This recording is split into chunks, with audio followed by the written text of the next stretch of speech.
Malien aw salamu alaikum an bɛ foli bila jamanaden kelen-kelenna bɛɛ Mali kɔnɔ ani Mali kɔ kan malien sigimɛ yɔrɔ yɔrɔ ni waati in na ka ouverture media bɔlɔlɔ siraw lajɛ an ka chaîne YouTube ni an ka page Facebook an bɛ bɛɛ fo ka bɛɛ waleɲuman dɔn ka yira aw la ka fɔ a ka jɛmukan man di ni o ye Thierno Décrypte ko Thierno ka walawala ni ye o daminɛnen aw ye tuguni Mali kɔnɔ ani Mali kɔ kan mɔgɔ bɛ yen ko sɔgɔlen don ouverture media la an ka foli bi bila aw ye aw minnu bɛ nazara jamanaw na k'an lajɛ an bɛ aw fo ka waleɲuman dɔn minnu fana bɛ Mali kɔnɔ k'a ta Kayi fo Kidal an ka foli bi se aw fana bɛɛ kelen-kelenna ma ka yira k'a fɔ jɛmukan in an y'o de fɔ a dabɔkun ye aw jamanadenw ye maa minnu bɛ ka an lajɛ diɲɛ fana naani fɛ jamanadenw a ka se ka bɔ a kalama mun bɛ aw fɛ jamana kɔnɔ an bɛɛ tarata dunya la février kalo tile 2 san 2021 o ye bi maliyɛnw mun b'an bolo bi maliyɛnw a b'a kalama k'a fɔ an ka bi jɛmukan na bonne nouvelle dɔ b'an bolo bi an bɛna mun da an kanubaw tulo kan émission fɔlɔfɔlɔ a bɛna daminɛ ni o ye mun bonne nouvelle ye aw hakili b'a la a bɛ san kelen bɔ n bɛ segin kɔrɔfɔ kan an balimamuso minnu ni a sigilen filɛ Kininbolo yan fan fɛ ni ma fili aw caman hakili b'a la a tɔgɔ ko Asanatu Balo nin y'a san kelen ye ni ma fili janvier kalo tile san 2020 anw ye nin Asanatu Balo ye reçoit plateau kan k'a sababu kɛ k'a n'a somɔgɔw tunu bɛ ɲɔgɔn na a n'a ba n'a faw u tunu bɛ ɲɔgɔn na a buruju olu tunu b'a la k'a t'u yɔrɔ dɔn depuis a san 8 Côte d'Ivoire jamana kan maliyɛnw bɛna tila ka histoire in kuntigɛ aw ye tuguni k'a yira an kanuba bɛɛ la bɛɛ ka na Asanatu Balo a y'a somɔgɔw ye Asanatu Balo a y'a balimaw ye maliyɛnw a y'a sinjiw ye ko in kɛra cogo jumɛn an bɛna o de da aw tulo ka Thierno Décrypte kɔnɔ nin waati kunkurunin kɔnɔ walasa aw bɛɛ ka se ka bɔ histoire in ko kalama cogo min na n'an tilal'o la maliyɛnw an bɛna kuma Razbach kan an y'a ye k'a fɔ conférence de presse a sigira bi CDR cɛdenw fɛ maison de la presse la an bɛna kuma o kan an bɛna Mamadu Jɛfaga wele ka na plateau sanfɛ ni ale bɛna o kuma ninnu walawala aw ye bamanankan cɛnin na ani fana an y'a ye k'a fɔ kunungo an ye Michel Jawara ni o ye Daba ye Yusuf Daba Jawara an y'a mɛn k'a kɛra coordinateur kura ye Semasi tɔgɔ la par intérim o Yusuf Daba Jara maliyɛnw an tilala k'a ye tuguni bi ko Issa Kawojim a bɛ fɛ ka conférence de presse kɛ sini k'a bɛna conférence de presse kɛ kuma min bɛ yen k'a bɛna bɔ a da ni ka ɲɛsin jamanadenw ma o ye mun kuma ye an bɛna tila ka kuma o fana ka tuguni ka o walawala aw ye an b'a fɔ aw ye aw bɛɛ bisimila a balimakɛ n'aw denkɛ don Thierno Ndiaye ouverture média la an b'an ka sponsor officiel fo sponsor officiel mun ni o de kɛmɛ ka Thierno Décrypte ko Thierno ka walawala ko Jukɔrɔma Tonto boisson double 7 an b'a minbaw a n'a feerebaw fo k'u waleɲuman dɔn k'a fɔ hali bi boisson double 7 ala ka a ko kɛ hɛrɛ ani baden an bolo jamana in kɔnɔ o kɔfɛ fana Serelaki kura dɔ bɔlen don fana ni o ye Nutrilaki ye o fana nanen don ni ka se ka na Thierno Décrypte ka n'a Jukɔrɔma Tonto o Serelaki a dabɔla o denmisɛnnin jiniw kama an b'a ɲini an kanuba bɛɛ fɛ mɔgɔ bɛ Thierno Décrypte lajɛ a ye taa don Serelaki kura in a sanni na mun b'a to a ka denmisɛnninw u ka se ka si jan sɔrɔ u ka se ka hakili jan sɔrɔ don nataw la Nutrilaki an b'a feerebaw ani denmisɛnnin minnu b'a dun ka si ni kɛnɛ di olu bɛɛ ma an bɛ boulangerie Koli bɛɛ baarakɛla bɛɛ fana fo boulangerie Koli mun ni a filɛ nin ye Titibugu la an ka foli bɛ bila u bɛɛ kelen-kelenna ye maliyɛnw an bɛna don baro kɔnɔ baro mun ni a tɛna kɛ basi ko mun k'a na bɛna dɛsɛ bi émission a kana fɔ maa kɔ bi émission a bɛna fɛn caman yira aw jamanadenw na bi émission bɛna aw bɔ ko caman kalama k'a yira k'a fɔ jaja jɔnni n'i ma sa i bɛ ka n'i jigi tigɛ diɲɛ fɛn foyi la Asanatu Balo ta kɛra o de ye an bɛna baro daminɛ o la n bɛna folikan tɛnku u yɛrɛ la u ka se ka foli bila aw la n'an tilal'o la an bɛna don histoire kɔnɔ ko kɛra cogo jumɛn ka se ka bɔ a kala Asanatu Balo salamu aleykum somɔgɔw bɛ di folikan dɔ b'i bolo ka ɲɛsin maliyɛnw ma fɔlɔ yan'an ka don baabu kɔnɔ wa awɔ folikan dɔ bɛ n bolo ka ɲɛsin maliyɛnw ma balima maliyɛnw asalamu aleykum ne balima minnu bɛ Mali kɔ kan ani Mali fan o fan n ka folikan b'a bɛɛ lajɛlen ye d'accord merci beaucoup Asanatu o tɛmɛnen kɔfɛ a balima dɔ b'an bolo kɔrɔ ni o ye Adama Balo Adama folikan dɔ b'i fana bolo wa folikan belebeleba de bɛ n bolo wulada ka se ma Thierno kuma b'i bolo vraiment n b'i fo kosɛbɛ k'i waleɲuman dɔn i n'i ka baarakɛla bɛɛ lajɛlen ka maliyɛn bɛɛ lajɛlen fo Mali kɔnɔ Mali kɔ kan kunun an kasila mais bi alhamdulillah an yɛrɛ la Asanatu a y'a somɔgɔw ye komi a ba dɔgɔkɛ yɛrɛ bɛ kɛnɛ kan yan n'Ala sɔnna an da bɛna tila ka so inchallah a tɛ tɛmɛ o kan maliyɛnw foli kɔfɛ an bɛna don baro kɔnɔ i sigi fɔlɔ Adama ɲininkali mun na boloda i la rapidement pour que i ka se ka o lawaleya k'a yira k'a fɔ an y'a fɔ aw ye a bi san kelen bɔ Asanatu Balo mun n'a sigilen filɛ kɛrɛfɛ aw hakili b'a la numumuso maliyɛnw don min na anw bɔra arabu jamana na ni o ye Maroc ye salon an ka émission kun fɔlɔ a daminɛna ale de la janvier kalo tile san 2020 a y'a yira a ka kɔrɔfɔw la nin ye a san damadɔ ye ko ale n'a ba de tunun bɛ ɲɔgɔn na olu tun bɛ dugu dɔ la ni u b'a wele ko Agnama o tɛ wa Agnama o filɛ Côte d'Ivoire maliyɛnw ko in kɔnɔ a ko ale woloba ale fa de tun bananen don kosɛbɛ fa ka bana na a nana ye k'a fɔ Asanatu woloba a tun kan ka na ni fa ye Mali la mun b'a to ka se ka na farafin furakɛw kɛ o hukumu kɔnɔ ale dɔgɔnin dɔ o tun bɛ ale ba bolo dɔgɔnin ba nana ye k'a fɔ n'a ko k'a bɛna Asanatu balo minɛ ka dɔgɔnin fara kan ka fa fara kan a degun bɛna caya u bolo o y'a sɔrɔ musokɔrɔba dɔw ko o tun bɛ du kɔnɔ o musokɔrɔba ko woloba ma ko ka Asanatu balo to ale bolo ni Asanatu balo tora ale bolo ale b'a hakili to a la yanni ba ka segin ni ba seginna a bɛna Asanatu balo ɲuman sɔrɔ a bolo danaya kosɔn sabula o bɛɛ ye maliyɛn ye u bɛɛ bɛ kuru kelen kɔnɔ Côte d'Ivoire Agnama ba fana a ye Asanatu balo k'a to musokɔrɔba bolo o cogoya la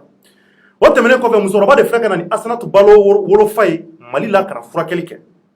o tɛmɛnen kɔfɛ a nana ye k'a fɔ Asanatu balo fa ko Ala ye a miniji dɔgɔya Ala ye a ka kalifa minɛ a la o kɛlen woloba de sigilen maliyɛnw ni ka se ka na Agnama a nalen kɔfɛ a nana k'a bɛna woloden de nɔfɛ k'a nana fɔ k'a fɔ ko Asanatu balo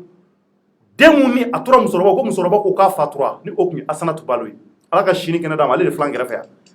o kɔnɔna na ko ba kasira ba ko kuma n'a fatura kaburu bɛ min kumaw cayara la a laban ba fana ye ko in to yen ten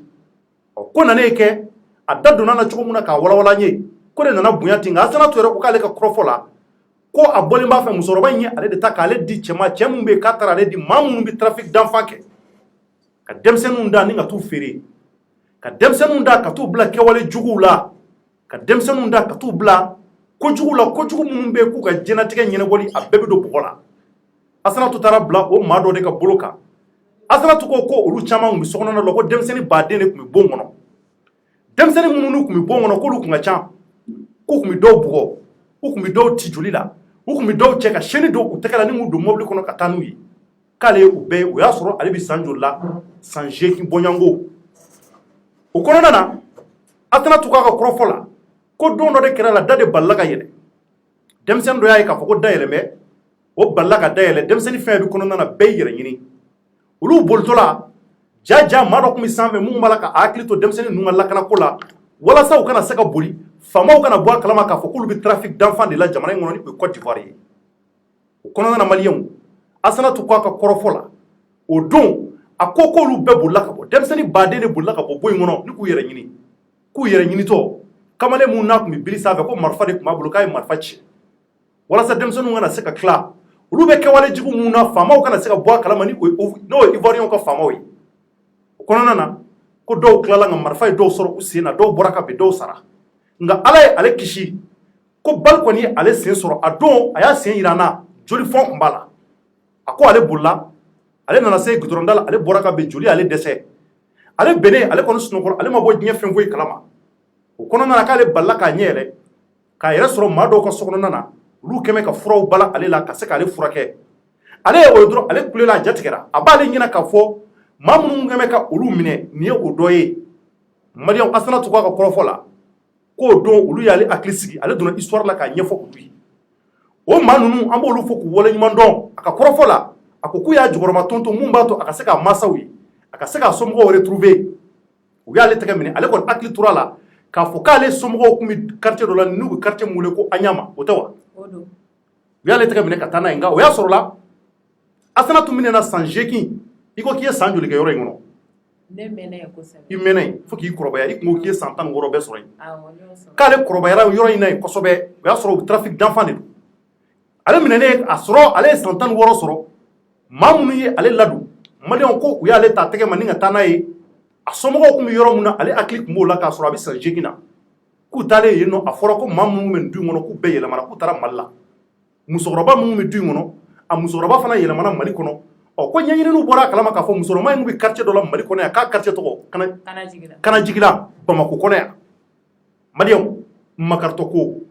jigitigɛ ko wa kabako belebele a don nin kɔrɔfɔ mun n'a bɔra an balimamuso in da kɔnɔ a ye bɛɛ dabali ban wa bɛɛ kasira a don ouverture media plateau kelen kan yan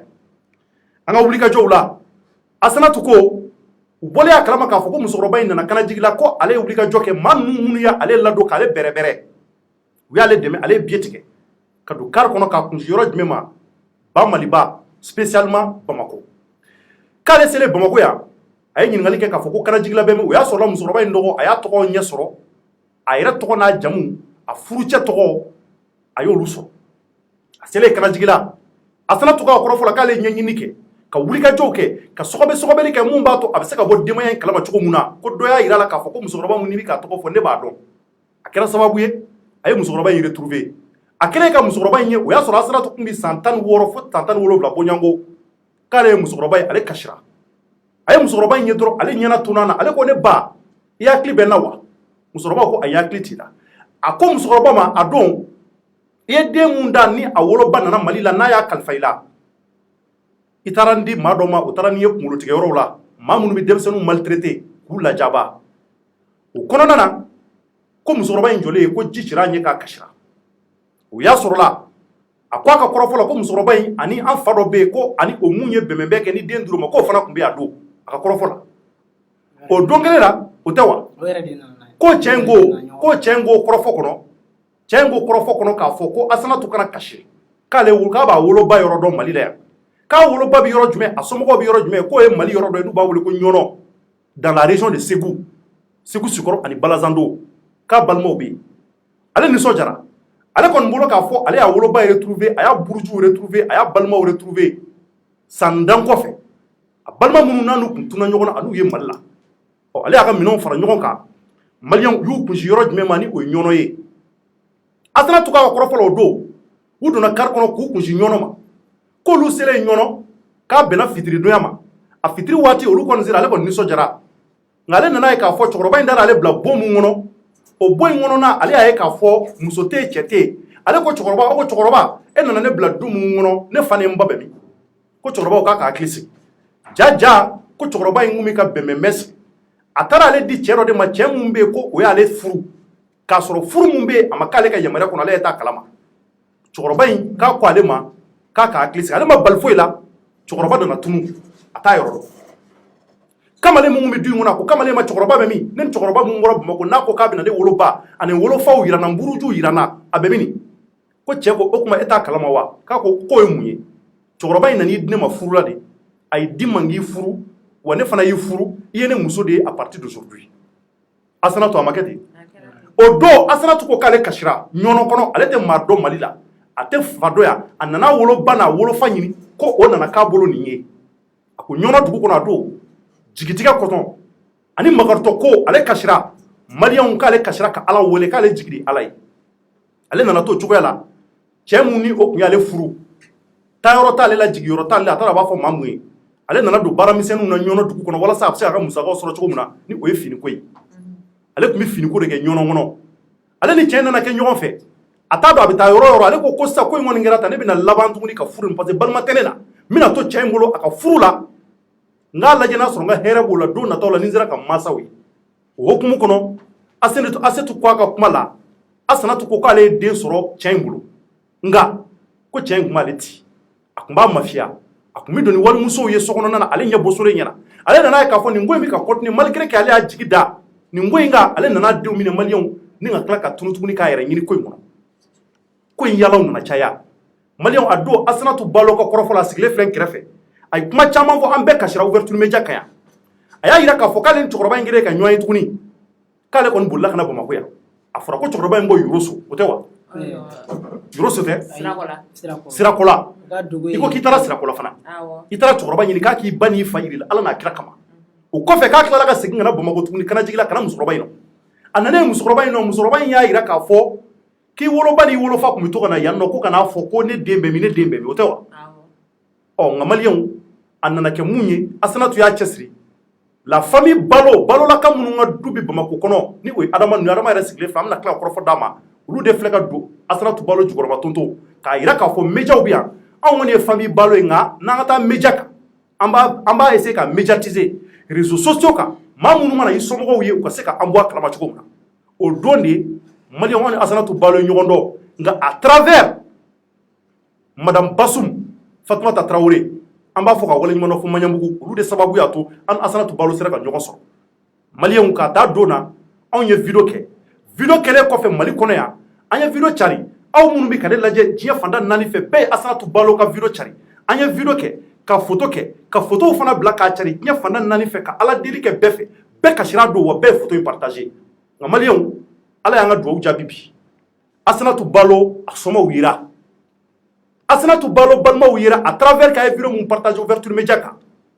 à travers ouverture média ye vidéo mun kɛ a vidéo kɛra sababu ye Asanatu Balo a n'a sɔmaw ye ɲɔgɔn ye an bɛna don o masala la bi k'o ɲɛfɔ aw ye Adama salamu alaikum Asanatu Balo yɛrɛ bɛ n kɛrɛfɛ a nisɔndiya bɛ bi kunun ni bi tɛ kelen ye a nisɔndiya bɛ f'a bɛ yɛlɛ la ouverture média bi a bɛɛ de kama i y'a ye an bɛ nin baara minnu kɛ an t'a kɛ ten an b'a kɛ ka jamanadenw dɛmɛ mɔgɔ mɔgɔ bɛ yen ko jigi b'an kan sisan e de nana yan nɔ aw de ka famille donna ka Asanatu jukɔrɔma tonto a bɔlen yan i yɛrɛ ye fɛn caman fɔ a don a ko k'a bɛ taa jigikɔrɔ fo ka taa fɔ a sɔmaw yira an kɛlen ka vidéo kɛ ouverture média kan a ka groupe fɛn bɛ yen n'o ye balolakaw ka du ye a y'a partager Mali fan bɛɛ walasa a bɛ se ka ye an nana ye tuguni an y'a mɛn ko dɔgɔkun tɛmɛnen k'a mansaw yira nka yan'o cɛ i bɛ se ka mun sɔrɔ ka fɔ ko in na a mansa minnu bɛ yan a bɛnkɛ bɛ yan a dɔgɔkɛ fa kelen ba kelen fana bɛ yan yanni an ka olu wele ka na plateau kan kɔrɔfɔ b'i bolo Adama. Cɔrɔ diyara n ye vraiment n y'o de fɔ kunun ni bi tɛ kelen bolo kosɛbɛ alhamdulilayi sewale ni kosɛbɛ n b'aw fɔ kosɛbɛ yɛrɛ de dan tɛ foli min na merci n bɛ Fatumata Tarawele yɛrɛ fo vraiment maliyɛnw caman ye wele Mali kɔnɔ Mali kɔ kan ni kunnafoniya caman sɔrɔ a la i n'a fɔ mɔgɔw bɛ wele f'u bɛ kasi wallahi f'u bɛ kasi mɔgɔ caman kasira waati ala de ka ɲi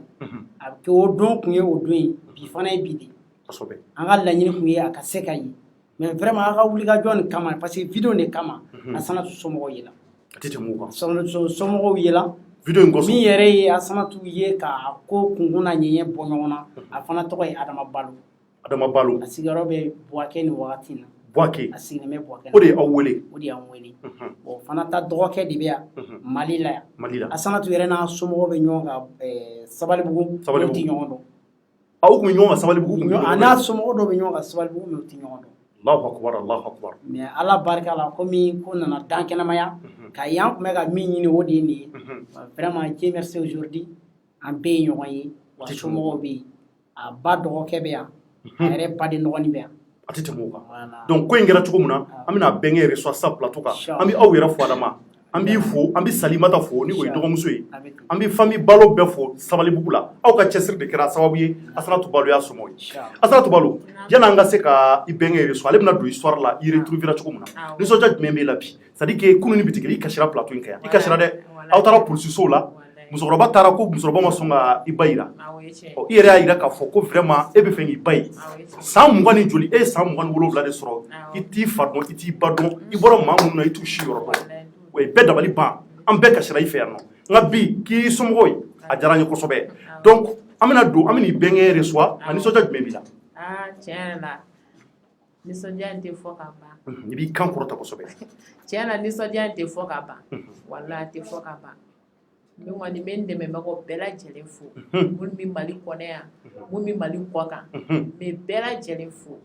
u ni ce u ka bonya na walahi o diyara n ye kojugu cɛrɔ ne taara n bɛna mun yɛrɛ fɔ i t'a dɔn i bɛna mun fɔ nisɔndiya walahi nisɔndiya bɔ n t'a dɔn n bɛna mun fɔ a tɛ tɛmɛ nin kan walahi tellement que nisɔndiyara nisɔndiya n t'a dɔn n bɛna kɛ cogo d'accord nka i balimaw don kɔni n balimaw de don a fɔra cogo o cogo e sɔnna ko ne somɔgɔw don awɔ i somɔgɔw yɛrɛ yɛrɛ awɔ n somɔgɔw yɛrɛ de don a banna i bɛnkɛ bɛ yan ne bɛnkɛ bɛ yan an bɛna kuma d'ale ma ne fa salamu alaikum somɔgɔw bɛ di Pasti, maliyɛnw de tulo banna bi n bɛ fɛ k'i présenter i tɔgɔ ni jamu itu Alassane Balo. i b'i kan kɔrɔta kosɛbɛ Alassane Balo. Alassane Balo Awɔ. d'accord donc nin waati in na diɲɛ bɛɛ bɛ k'a lajɛ Asanatu ka histoire ma dogo maliyɛn si la Awɔ. faamaw fantanw mɔgɔ mɔgɔ bɛ jamana kɔ kan bɛɛ de kasira anw fɛ a don min anw ye Asanatu reçu k'a fa n'a ba tun b'a la de b'a san 8 a ye gɛlɛya caman sɔrɔ a la vidéo kɛlen k'a fɔra ko aw de nana ko aw de y'a somɔgɔw ye Awɔ. k'e y'a bɛnkɛ ye ko in kɛra cogo jumɛn aw bɔra a kalama cogo di k'a fɔ ko Asanatu ye aw somɔgɔw ye An bɔla kalama cogo min na, Gravel bɛ Côte d'Ivoire. i grand frère bɛ ko de b'a i b'i kan kɔrɔta kosɛbɛ hali bi Gravel bɛ Côte d'Ivoire. Maintenant a ye Ale tɔgɔ? ala tɔgɔ ye Adama Balo. i grand frère bɛ ko de b'a a tɔgɔ ko Adama Balo Awɔ. Maintenant a ye kibaruya di yan k'ale ye video dɔ lajɛ. Maintenant an Gravel ka denmuso ko min kun fɔla. Ale y'a lajɛ a bɛ kalo damadɔ bɔ. Mais kɔfɛ ale tilala ka na retrouver ka segin k'a lajɛ. Ale ye danganiya sɔrɔ ka mɔgɔ min fɔla kibaruya min dila a mago bɛ mɔgɔ min na nin de don. Maintenant ne ko a ma k'a fana ka video ci ma. e ko k'a fana ka vidéo ci O y'a ka video ci ma. Ne ye video ci la ne ma ne y'a lajɛ. Ne fana ye faamuya dɔ sɔrɔ a la. e fana ye faamuya sɔrɔ a la Awɔ. o tuma mun fɔra aw ye mais an y'a mɛn ko Asanatu woloba k'a fatura salon non a ma kɛ salon a ma kɛ salon a fatura waati a bɛ ɲini ka san 2 bɔ mais a ma dafa a bɛ ɲini kana san 2 bɔ nka a ma dafa ouais a ma dafa nka yani ba ka fa donc ba de y'a fɔ aw ye k'a denmuso dɔ tununa ba y'a fɔ an ye a ye mun fɔ aw ye o explique a nana an fɛ village la Ganadugu Bilenjo ani sanjɛ a bɛ san joli bɔ i bolo a nana ma fili 2005 a bɛ 2005 bɔɲɔgɔnko bɔ a mɛnna voilà a mɛnna dɛ na ni petini denmisɛnnin 3 de nana ani denmisɛnnin 3 fila bɛ cɛmannin de na ko ko cɛmannin ninnu kɔrɔmuso bɛ yen na ale sigilen kun yɔrɔ min na musokɔrɔba dɔ de bɛ yen o k'a ma mɛ na déplace tɔ la ko a ka den in d'a ma ala ni ala y'a kɛ n'a kɔ sigila a bɛ den sɔrɔ ale bolo ladon na ale nana ka bɛn a ma taga na kɔsa fɛ a sigila ka taga Côte d'Ivoire yɛrɛ nɔ na an k'a ma a ka taa den sigi a sigilen kun yɔrɔ min na a ka taga yen n'a sela yen nɔ hali n'a ma den in sɔrɔ yen peut-être a bɛ se ka den kibaruya sɔrɔ n'a ye jaabi min d'a ma o kɔfɛ a ko ale kibaruya min sɔrɔ ko den a fɔra ko den fatula k'a fɔra den fatura awɔ to ale m'a ko ɲɛɲini tuguni ale m'a ko ɲɛɲini a fɔra k'ale ye den kalifa mun na wala ko den fatura ko den fatula d'accord to a kɔ sigila ka na Mali la yan dɔrɔn ale nana a ma tɛmɛ kalo damadɔ kan ala y'a kɛ a fana fatula fo ka na se sisan ma to video ko min fɔlen an fana donna la k'a ɲɛɲini a kɛlen ka video ye an kɛlen ka video ye a fana y'a ɲɛɲini an y'a ɲɛɲini maintenant n'a sababu bɛ Adama Balo ninnu ye Adama Balo ninnu nka a y'a ɲɛ sɔrɔ cogo di a ye numéro de ta ka weleli kɛ wa walima a ye numéro de sɔrɔ fɛngɛ sanfɛ n ye graveur min fɔ Côte d'Ivoire nin Adama Balo in Adama Balo yanni ne yɛrɛ ka don ko la ale ni Adama ninnu kumana o ye ɲɔgɔn faamu maintenant ne yɛrɛ fana tila ka wuli ka se entendue dɔ bɛ Sabalibugu yen nɔ ka wuli ka se yen nɔ ale ko n y'a mɛn ne fana ye kibaruya sɔrɔ cogo min na olu y'a sɔrɔ de mais olu t'a kalama ko an ka mɔgɔw de don maintenant an donna kuma la ka kuma ɲɛfɔ a ye rendez-vous kɛ a kɛra juma wala juma si ko n ka na na n nana ko a tɛ Sabalibugu mɛn na k'a nana dugu kɔnɔ yan nɔ maintenant u ye weleliw kɛ ala y'a kɛ a nana an sela Adama ninnu yɛrɛ ka cɛkɔrɔba fɛ Sabalibugu n'a tɔgɔ ye Madu Balo awɔ an sela fɛ ka taa kɛnɛ ye bɔ yen an nana an sigila an kumana ala kɔni y'a kɛ kumaw kɔnɔla la a ye ɲɔgɔn faamu kosɛbɛ a kɛra kunnawolo ye d'accord donc Asanatu Balo ye aw balima ye aw balimamuso don kuma mun fɔra ye o yɛrɛ de don siga t'a la wa a ba anw y'a mɛn ko tɔgɔ mun fɔra ba la ko fɛn dɔ Kulibali n'a dɔn Fatumata Kulibali Aminata Kulibali donc k'o tɛ tɔgɔ yɛrɛ ye ja Awa Balo ba tɔgɔ yɛrɛ don ye donc fa tɔgɔ tiɲɛna ne tɛ fa dɔn i tɛ fa dɔn kosɛbɛ mais i ba kun tɔgɔ dɔn ba tɔgɔ Awa Balo d'accord donc o b'a yira aw balima don ok donc maintenant bɛnkɛ e de ye bɛnkɛ ye o tɛ wa donc mun b'e bolo nin ko la nisɔndiya jumɛn b'i la bi ka ɲɛsin jamanadenw ma mɔgɔ minnu ye aw dɛmɛ parce que ko in kɛlen kana bila bi la an bɛɛ nisɔngoyara ne yɛrɛ fo kana bila sisan san kelen dafalen fɛ maaw bɛ ne wele don o don ko Cɔrɔnɔ Asanatu Balo somɔgɔw yira wa u somɔgɔw n'a somɔgɔw ma ye mɔgɔw ko mɔgɔw bɛ dugawu kɛ hali bi donc maintenant nisɔndiya jumɛn b'aw bolo parce que grâce vraiment aux internautes grâce à nos auditeurs et à nos auditrices an sera ka fɛn ninnu partager a yira grâce à nous an bɛ se ka fɔ alhamdulillah an kɔni kɛra sababu ɲuman ye nka aw fana ye wulikajɔ sabati ni ka se ka taa ko nɔfɛ donc kuma jumɛn b'i bolo ka ɲɛsin an kanubagaw ma o la kuma min bɛ ne bolo ka ɲɛsin aw ma n b'a fɔlɔ k'aw yɛrɛ fo fɔlɔ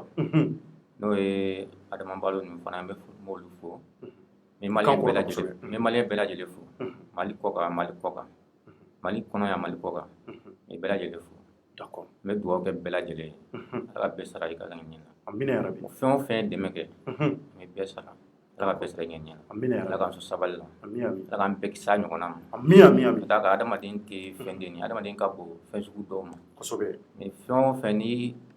ala y'a d'i ma i bɛ jɛn n'a ye kosɛbɛ latigɛw de don donc an bɛ yafa deli kɛ bɛɛ lajɛlen fɛ mɔgɔ minnu ye dɛmɛ kɛ n bɛ yafa deli u fɛ ka tila ka dɛmɛ ɲini u fɛ kuma ma nɔgɔn d'accord vraiment merci ala ka a ko nɔgɔya vraiment an b'i yɛrɛ fo k'i waleɲuman dɔn hali bi ala ka laɲiniw sabati merci beaucoup d'accord donc an b'i fo donc i ko k'i tɔgɔ yɛrɛ Alasani Balo donc maliyɛnw a bɔra ka Alasani Balo ka kɔrɔfɔ mɛn an b'i fo k'i waleɲuman dɔn Alasani donc an bɛna kuma di Asanatu ma yanni an ka Asanatu dɔgɔkɛ sɔrɔ a dɔgɔkɛ b'an bolo yan a dɔgɔkɛ fa kelen ba kelen u bɛ fa la u bɛ ba la donc a yɛrɛ bɔra ka nin ye vraiment an bɛɛ nisɔndiya mɛn bi jaja an bɛ baara min kɛ ouverture média la yan maliyɛnw ko ba don jaja an bɛ baara min kɛ ouverture média la yan fasojɔ baara don jaja an bɛ ka baara min kɛ ouverture média kɔnɔ Mali kɔnɔ yan jaja an bɛ ka du kala an bɛ ka maaw bɛn an bɛ ka mɔgɔw bɔ ɲɔgɔn kalama ja an ka nin baara ni baara lankolon ye yɛrɛ fɔ tɛ nin kɛra a diyara anw yɛrɛ ye nin kɛra a balila yɛrɛ la nin b'a yira k'a fɔ barika ni duwawu ni o bɛ ko la maliyɛnw a tɛ tiɲɛ fiyewu anw ka nin video in kosɔn an yɛrɛ kun bolo video min bɛ n'a tɛna kɛ sababu ɲuman ye jajaw tɛna kɛ sababu ɲuman ye Assanatou Ballo filɛ nin ye ka se ka a parents retrouver a somɔgɔw y'a ye a maliyɛnw ni nisɔndiya ko ye bi Assanatou ye nisɔndiya mɛ Assanatou donc i bɔra k'i bɛnkɛ ka kɔrɔfɔ mɛn donc a kɛra tan wa a kɛra tan yɛrɛ a kɛra tan yɛrɛ d'accord maintenant c'est-à-dire que e y'a dɔn cogo jumɛn yɛrɛ tigitigi k'i somɔgɔw don i kelen k'a ye i ye jumɛn senti a la a ko la parce que u ye n wele don min i toro ka gɛrɛ hali bi kan kɔrɔta dɔɔni u ye n ye don mun na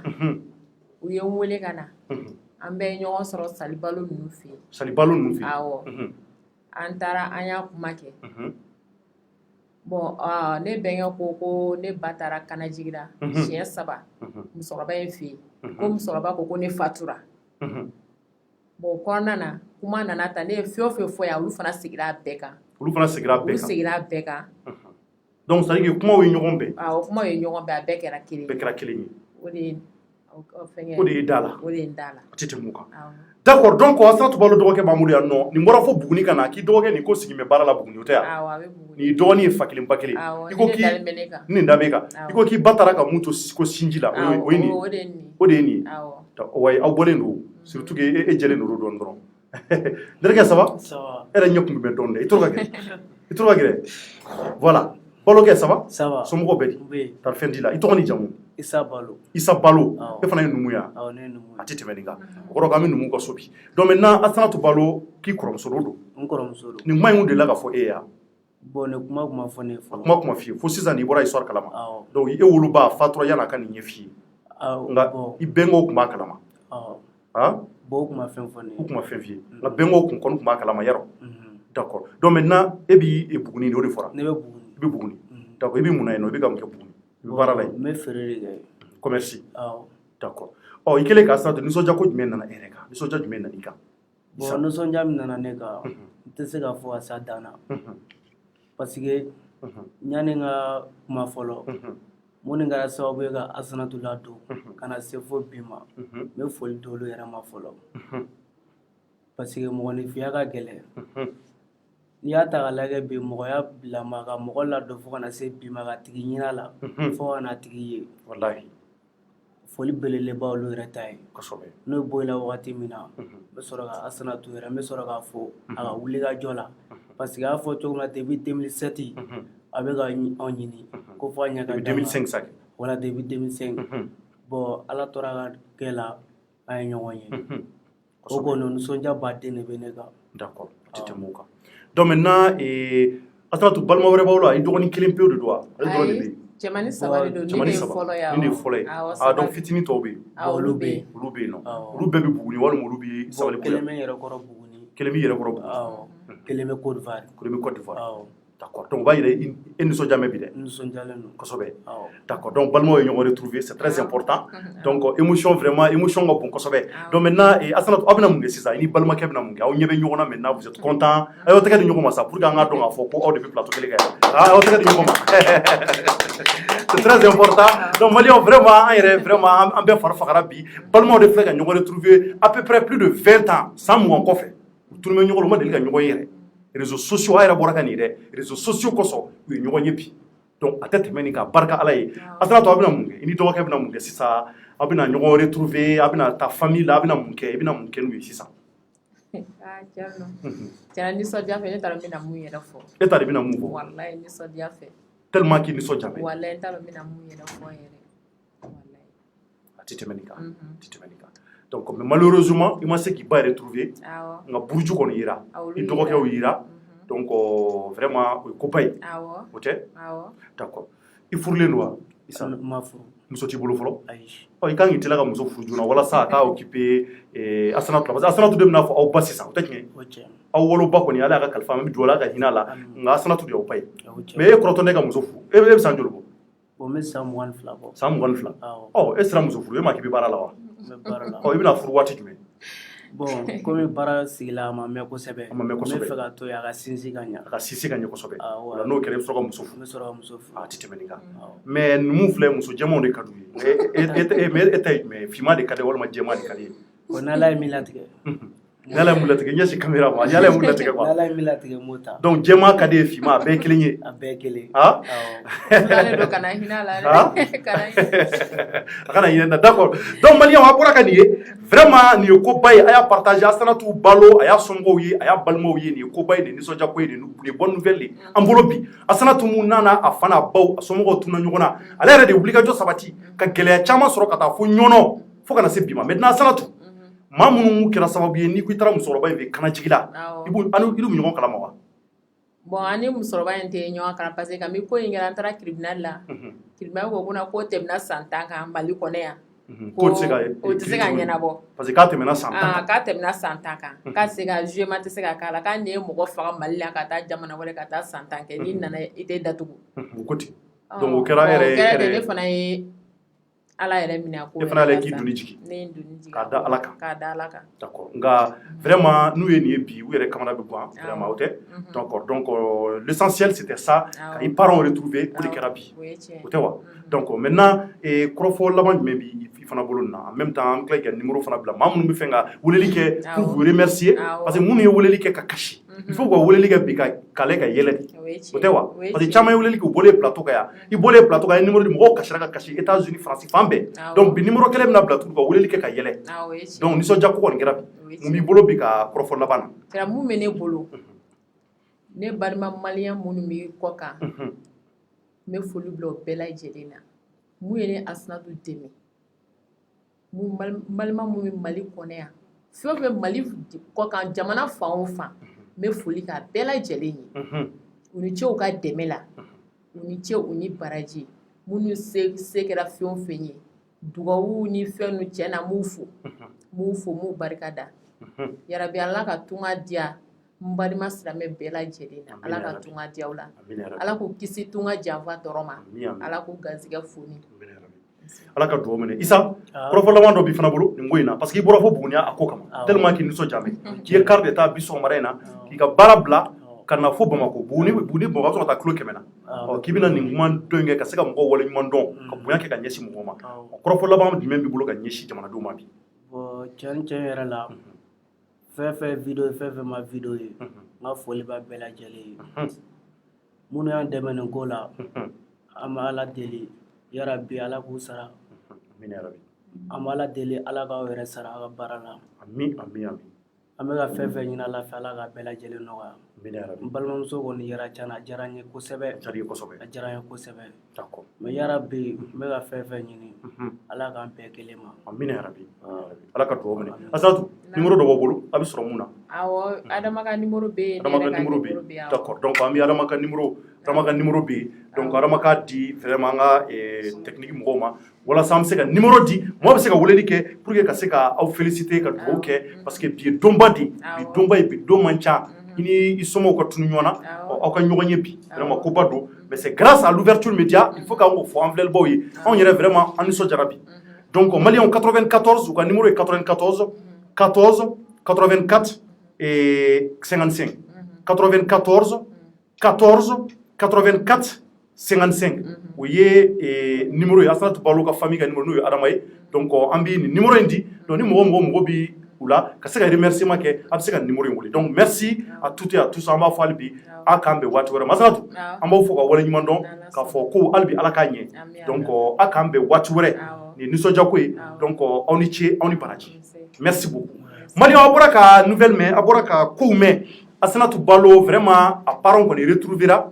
an bɛ Kucalakaw fo wale ɲuman dɔn Kucalakaw tun y'an wele u ka maaba dɔ tun y'an wele k'a fɔ ko ni Asanatu yera don o don k'a don k'a bɛ nisɔndiya ko kɛ vraiment an b'a fɔ u ye k'a fɔ Asanatu Balo yera o kɔfɛ an b'a lajɛ ni ka se ka Gole Sila fo Gole Sila ale fo Côte d'Ivoire o fana ye wulikajɔ belebeleba de kɛ nin ko in na an b'a fɔ ka wale ɲuman dɔn nin waati in na marakakɛ en même temps an bɛ madame Bassoum Fatoumata Traoré fo an b'a fɔ ka wale ɲuman dɔn fo Maɲanbugu ne yɛrɛ ba an ka foli bɛ bila ye donc k'a yira k'a fɔ nin kɔni kɛra bi donc ko kɛra kunun ani kasi donna yan Asanatu Balo somɔgɔw ɲinini na bi ani yɛlɛ donna anw bɛ bɛɛ fɔ ka bɛɛ wale ɲuman dɔn ka ouverture média anw bɛ yan nin de kama anw bɛ yan bɛɛ de kama bɛɛ ka nisɔndiya anw b'o de kama jamana kɔnɔ wa anw tɛ to kɔ o ko la mɔgɔ nana yan an bɛ bɛɛ ka bila la wa an b'a fɔ hali ouverture média ko in Ala k'a ko kɛ hɛrɛ ye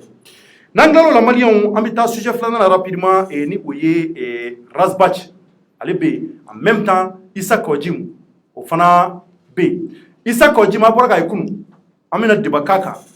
débat mun namina korofo caman ka Arazbachi ka mɔgɔw ye conférence de presse mun kɛ bi en même temps ko sini fana Isa Kɔji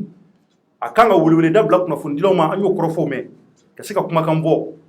kunun kɔni a bɔra ka Daba ka kɔrɔfɔ mɛn ni o Yusuf Daba Jawara ye a ye kuma minnu fɔ a ye fɛn caman mɛn a la donc an bɛna jɛ ni ka se ka baro k'a kan Mamadu Jɛfaga ale bɛ n kɛrɛfɛ Marakakɛ Fama ani Yusuf Mangara ni ale de bɛna n'olu de bɛna jɛ ni ka se ka kɔrɔfɔ ninnu walawala ɲɔgɔn fɛ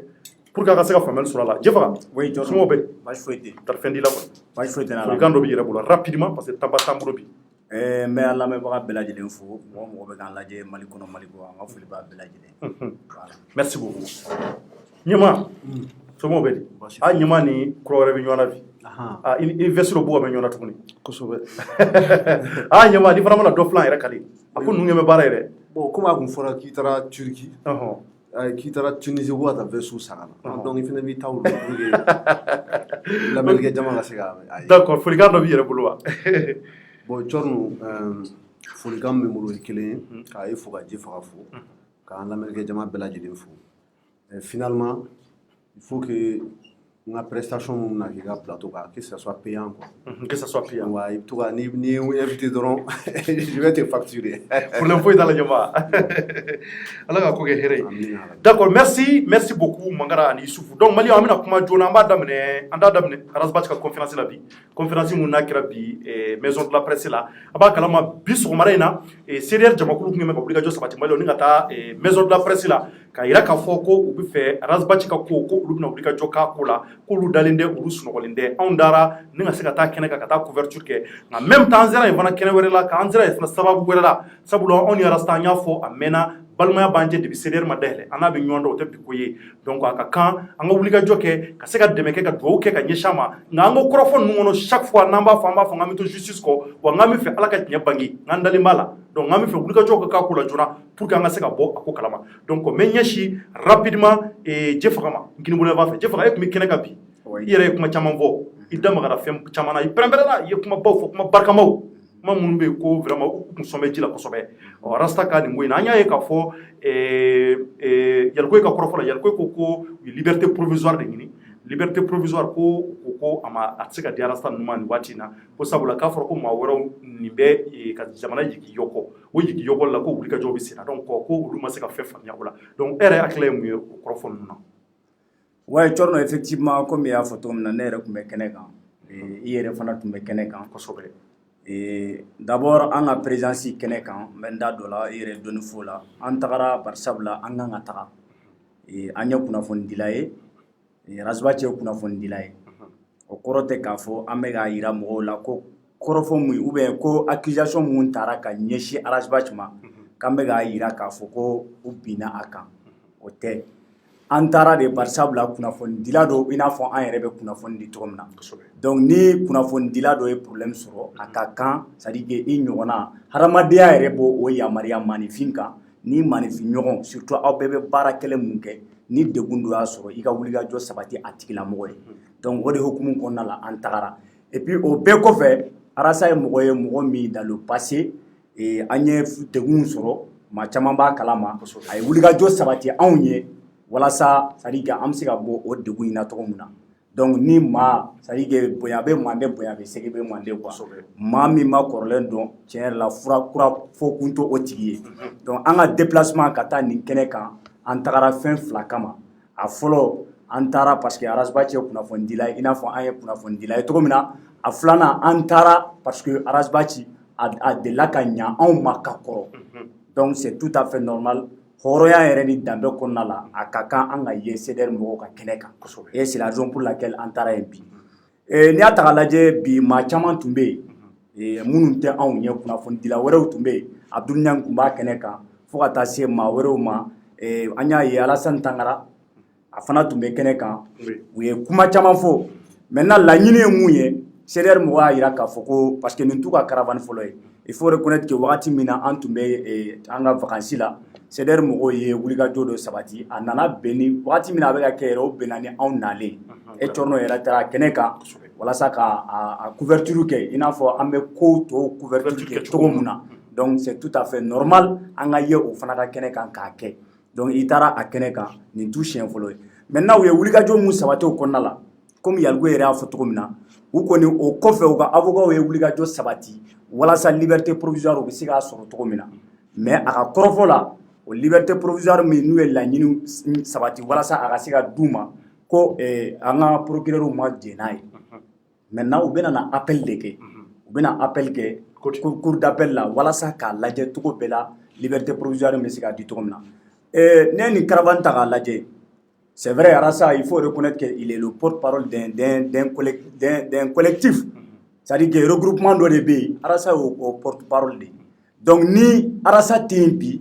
o jamakulu in olu ka porte-parole ye Arasa de a minɛlen don bi donc c'est tout à fait normal olu fana ka wulikajɔ sabati wulikajɔ n'u bɛ se ka sabati walasa k'a jira diɲɛmaa la walasa k'a jira maliyɛnw na walasa k'a jira Arasa yɛrɛ la k'a fɔ ko bi i tɛ anw nɔfɛ mais an bɛ wulikajɔ sabati i nɔfɛ bari sabula an n'i jɛra an bɛ tɔn dɔ de la wa o tɔn in e de y'a kuma ɲɛfɔla ye donc n'i tɛ yan bi a ka kan anw ka wuli ka action mɛnɛ action minnu bɛ kɛ sababu ye ɲinan tɛ k'i ko cogo min na action minnu bɛ ka kɛ sababu ye i bɔra yan ka hakilina minnu to anw na o hakilinaw an bɛ ka baara kɛ n'o ye an bɛ k'o waleya donc je pense que le CDR aujourd'hui maa minnu tun bɛ yen Sam Samabale ani Habib Thiam fo ka taa se Jiga Wataraw ma an ka foli belebeleba b'u bɛɛ ye u ye wulikajɔ sabati k'a jira k'a fɔ ko olu ka leader minɛlen don donc u bɛna caravane boloda a ye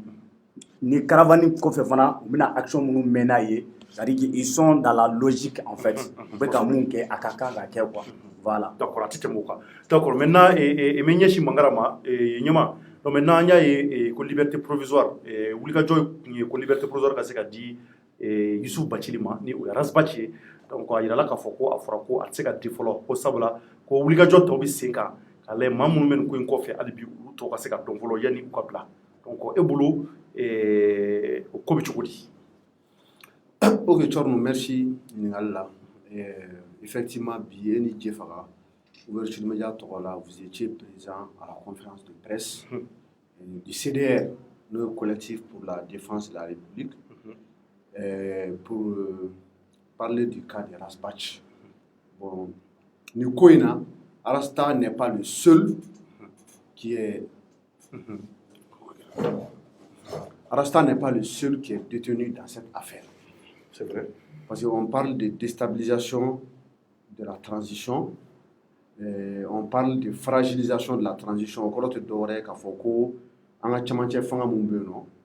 ko Warasbaci ani mɔgɔ 6 bɔɲɔgɔn k'olu faralen don ɲɔgɔn kan ko walasa ka se ka camancɛ fanga in ka a bali a ka se ka baara kɛ a ɲɛ ma walasa Mali ka se ka taga ɲɛ an ka transition kɛ ka bɔ IBK fanga la ka taa fanga kura ko in bɛɛ o de. Bon, comme ni ye affaire in ta a daminɛ la ka na k'a bila sisan na ni ye opinion yɛrɛ kɔnɔna ta ka lajɛ i b'a ye k'a fɔ ko il y a une division au sein de l'opinion. Il y a des pro-Rasta et des anti-Rasta. Ça a toujours été comme ça. I b'a dɔn hadamaden ni Ala ye tɔgɔ d'i ma maaw bɛ yen nɔ minnu bɛ ci fɛ dɔw fana bɛ yen nɔ minnu bɛ bila i contre kosɛbɛ. Et ceux qui n'aiment pas Rasta, je les comprends. Olu ka raison don. Minnu fana bɛ Rasta fɛ olu fana n'u ka raison don. Maa minnu ti Rasta porté u dusukun kɔnɔ olu tɛ se ka mɔgɔ tɔw empêcher k'a fɔ ko u tɛ wulikajɔ sabati Arasbaci. I kɛra cogo o cogo i bɛ camancɛ la. Donc dɔw ko ko baga kɛra a ma ko prévu mun b'a to an ka kiiritigɛlaw bɛ se ka Arasbaci minɛ ani maa 6 ninnu k'u bila kaso la k'a fɔ k'u bɛ fɛ ka camancɛ fanga in ka déstabiliser. Dɔw fana sɔrɔla k'a fɔ ko non ko Arasbaci bɛ émission minnu kɛ radio la ko a bɛ incitation de kɛ et que a bɛ réseau dɔ de camancɛ la ni o réseau tun bɛ fɛ ka camancɛ fanga in ka a empêcher k'a ka baara kɛ. Bon, ne tɛ juge ne tɛ procureur ye. Je suis un commentateur de l'actualité. Ne hakilina ye mun ye Tchorno o ye dɔrɔn an ka to justice kɔ. Imperfection bɛ justice kɔnɔna la. Tiens, la kuma caman nana fɔ ne ye dossier in kan. Je suis dans les secrets. O kɔrɔ tɛ dɔwɛrɛ ye mɔgɔ gansan tɛ ko minnu kalama. Ne Yusuf Mangara bɛ o kalama ni dossier in kɔnɔ. Mais sariya yɛrɛ bonya kama n tɛna n da maga o la su in na. N t'a fɔ ko n bɛ kuma o kan plateau kan. O ye sariya yɛrɛ bonya kama ye. Institution judiciaire yɛrɛ bonya kama. Parce que ni n ko ko n bɛna kuma a bɛ se ka kɛ ne bɛna kɔlɔlɔ lase n yɛrɛ ma n bɛna lase e cɔrɔ na de jɛfaga ma n bɛna arasa yɛrɛ kungo gɛlɛya donc o kama n b'a fɔ n ko an ka to justice kɔ bon e yɛrɛ kuma dɔ fɔ bi jɛfaga seginna kan o ye ala ka tiɲɛ dɛmɛ ala ka tiɲɛ bange ni déstabilisation ko in na si réellement ni arasba ci ni a nɔfɛ mɔgɔ ninnu n'a sɔrɔ u tun bɛ fɛ ka camancɛ fanga in de déstabiliser donc u ka ɲangi n'a sɔrɔ ni baga de kɛr'u ma cɔrɔnu u bɛ kurakuraya ka nettoyer maliyɛn bɛɛ ɲɛkɔrɔ wa dɔ de bɛ fara u ka yanga kan ka tɛmɛ kɔrɔlen kan donc je préfère vraiment comme en tant que juriste quand une affaire est en instruction i man ka kuma a kan i man ka commenter parce que n'i y'o kɛ dɔrɔn o kɔrɔ ko i ye dankari juges ni procureurs juge d'instruction ka hakɛ la ɔ liberté provisoire fana o fana ye arasa ni a nɔfɛ mɔgɔw ka hakɛ dɔ ye a ka kan a ka avocat minnu b'a lafasa olu ka wuli ka justice saisi k'a fɔ bon an ka client filɛ nin ye aw y'a minɛ yani a ka procès date cɛ an b'a ɲini aw fɛ a k'a bila a ka taa ka so an bɛ garantie dɔ di aw ma mun b'a jira k'a fɔ ko a tɛ boli k'a fɔ ko preuve bɛ yen nɔ k'a bɛ fɛ ka détruire ou bien ka falsifier a t'o kɛ wa il ne va pas se soustraire à la justice a bɛ to fanga ka bila la donc juge ni procureur y'a ye k'a fɔ ko o condition ma réuni o y'o de fɔ pour que u ka se ka arasa bila a n'a nɔfɛ mɔgɔ liberté provisoire la donc ni o réussira sa donc Arasbat et compagnie leur avocat a toujours comment dirais-je l'opportunité de saisir la cour d'appel voilà ça qu'a demandé tout le monde k'a fɔ bon ok première instance ma sɔn a ma non an b'a ɲini juge d'appel u fɛ u ka Arasbat ni a nɔfɛ mɔgɔ libéré en attendant que a ka procès ka se donc cɔrɔ tiɲɛ la ka kuma ni affaire in kan pour moi c'est très difficile c'est très difficile n kɔni bɛ rendez-vous kelen n'an ka auditeurs ma ni affaire in banna don min na inchallah n tun bɛ mun kalama ani n yɛrɛ hakilinata ye mun ye peut-être que y a des gens qui vont nous dire a siranna a tɛ fɛ ka kuma n jara n'a ye tiɲɛ la ne bɛ sariya bonya n siranna n tɛ fɛ bin ka kɛ n kan donc n tɛ n da don a la n t'a commenter non n tɛ foyi fɔ mais ɲɛma n bɛ caman kalama la mais n tɛ kuma n b'a to ta sun na n bɛ to an ka justice kɔ ni affaire in ala k'a to tiɲɛ ka bange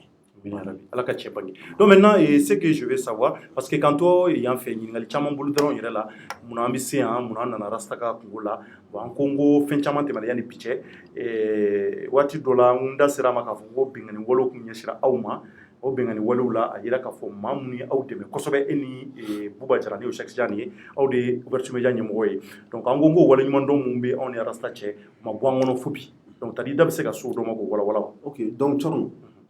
je vais faire un peu plaisir à ceux qui sont opposés à la justice malienne aujourd'hui. Je vais les faire plaisir. Pour te dire que Mali justice a créé tout juge numéro mais problème numéro mais on a mais problème de justice qu'on a là. Il y a un problème de secteur trop connu. Il faut pas avoir peur des moyens sur le fond. Ne pas se rendre on affaire là parce que au co banaka au jugera au poubelle on donc mais c'est à commenter au cas. Et à l'époque, il y avait le général Salif Traoré. Mais le général Salif Traoré n'a pas mouillé. Ani fait la bigie là, Mamou Mbeno,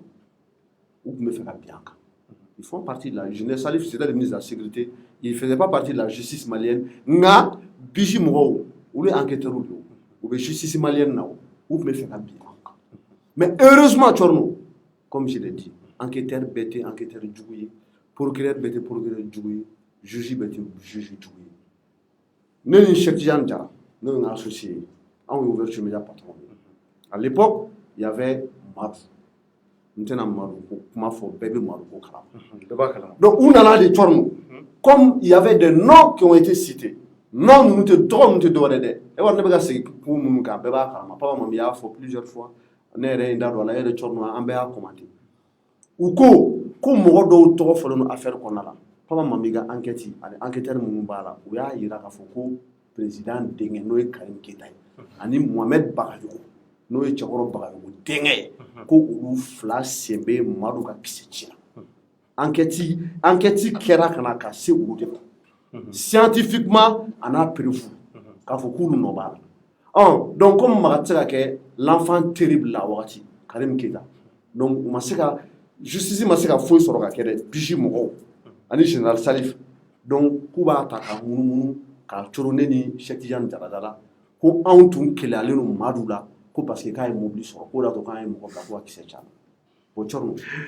c'est à dire que n'i miiri nin na suguya ma quoi i bɛ t'i ka so kɔnɔ i bɛ datugu i yɛrɛ da la i b'i kunkolo kɛ ka kogo gosi i bɛ kasi k'an bɛ keleya Madu la ko Madu ye mobili sɔrɔ ko an ye mɔgɔ sara ko ka taa kisɛ ci Madu u y'an wele lundi k'an ka taa bisi la an y'an présenté mardi an tagara mercredi an tagara a kɛra e yɛrɛ ɲɛna u ye fɛn bɛɛ saisie ouverture média la ka ordinateur ta ka taa u ye fɛn bɛɛ f'u ye u ma foyi ye dɔw kana san bɔ Isu Bangara